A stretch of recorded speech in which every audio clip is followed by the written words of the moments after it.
The schools is basically that beacon of hope for our learners. We are situated in Bridgetown right now. It is an area with a working class community, single parent homes, where the grandparents are in charge of learners. Many of the learners come to school for love, and others are loved from home and come to school for education. So we must cater for all of them. To me, it's about making a difference. Everybody can make a difference, and especially people with the financial backing must invest in the future.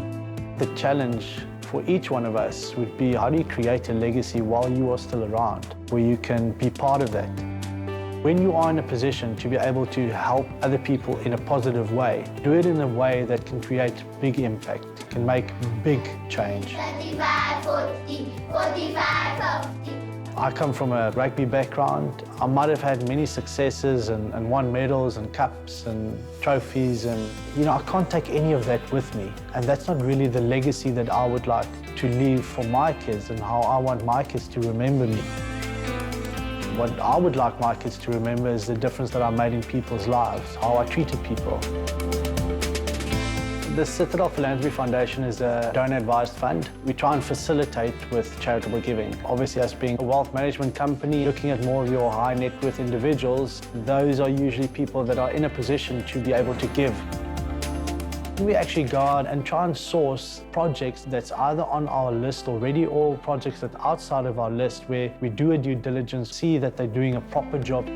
We then go back to the donor and say, well, how much do you want to give? How does this fit into your bigger wealth management planning? And how can that help with the sustainability of the project that we've then identified for that individual donor? There are about 25,000 schools in South Africa. About 4,000 of them are well-functioning schools, the others not. In a lot of the schools that are not as privileged, the headmaster basically needs to do everything. And more times than not, he's probably got more issues than the school that I went to.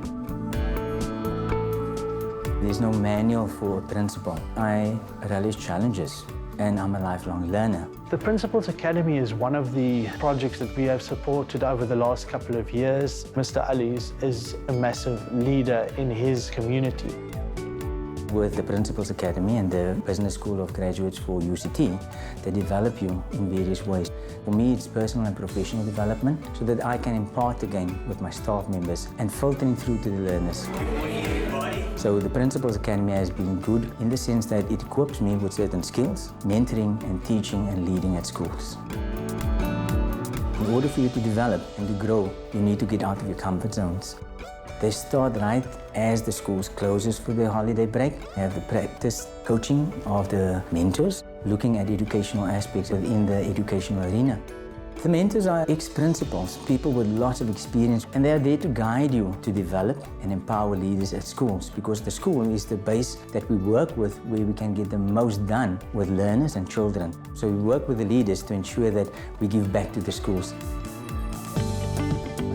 I'm from PE, Port Elizabeth, in a township called Zwide. My grandma raised me. The pinnacle of my career is becoming the first Black Springbok captain, taxi driver. That's what we believed, that's all we could achieve. Rugby helped me. I believed I could be whatever I wanted to. When I was 19, I actually got my first salary. I had no one advising me because my family didn't have money. Guys like John actually got people in to come and advise us, and that's when I started realizing there's a bigger picture after rugby. My son, my wife and kids, and my family, I wanted to leave something behind for them. Now I'm working with Citadel, and they're the best at that. Do you guys know who this guy is? Springbok captain, Siya Kolisi. My grandmother who raised me always gave me love, support, and she told me that I will be whatever I want to be one day. What changed my life was one of my teachers who believed strongly in what I did. One of you, one day when you make it, always remember to give back to where you come from, because there will be another you sitting here while you're making it, and you can help that person do it. You guys inspire me. Thank you, I appreciate it.